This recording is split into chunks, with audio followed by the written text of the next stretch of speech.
അവകാശികളില്ലാതെ രാജ്യത്തെ വിവിധ ബാങ്കുകളിലായി കെട്ടിക്കിടക്കുന്നത് 67,004 കോടി. പൊതുമേഖലാ ബാങ്കുകളിൽ 58,331 കോടി രൂപയും സ്വകാര്യ ബാങ്കുകളിൽ 8,673 കോടി രൂപയുമാണ് ഉള്ളത്.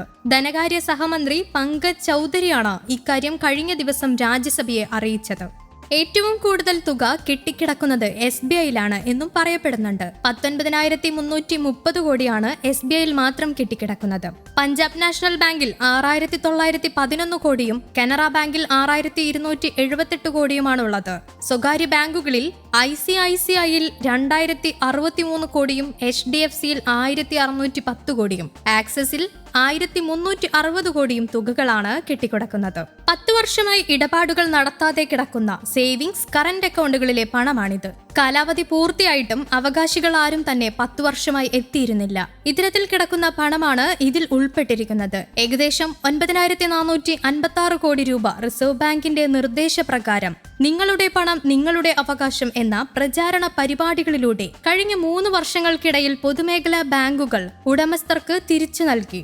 സ്വകാര്യ ബാങ്കുകൾ 841 കോടി രൂപയാണ് തിരിച്ചു നൽകിയത്. ഇപ്പോഴിതാ ഈ പണത്തിന്റെ അവകാശികളെ കണ്ടെത്താനും പണം തിരികെ നൽകാനും സർക്കാർ വിവിധ പദ്ധതികളുമായി മുന്നോട്ട് വന്നിരിക്കുകയാണ്.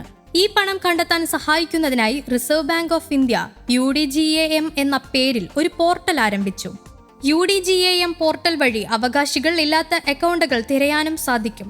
പേര്, മൊബൈൽ നമ്പർ, ജനന തീയതി എന്നിവ ഉപയോഗിച്ചാണ് വിവരങ്ങൾ തിരയുക. ഈ വിവരങ്ങളെല്ലാം പൊരുത്തപ്പെടുന്നുണ്ടെങ്കിൽ പണം തിരികെ അവകാശപ്പെടാവുന്നതുമാണ്.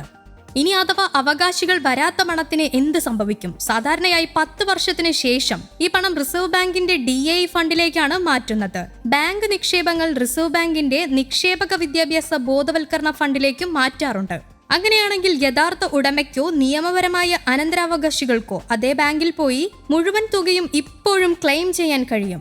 ബാങ്ക് പണത്തിന് ബാധകമായ പലിശ സഹിതം തിരികെ നൽകാൻ ബാങ്കുകളും ബാധ്യസ്ഥരാണ്. പിന്നീട് റിസർവ് ബാങ്ക് ഫണ്ടിൽ നിന്ന് ഈ തുക ബാങ്കിന് തിരിച്ചെടുക്കാനും കഴിയും. ഇത്തരം ക്ലെയിമുകൾക്കും ഇനി മുതൽ സമയപരിധിയില്ല.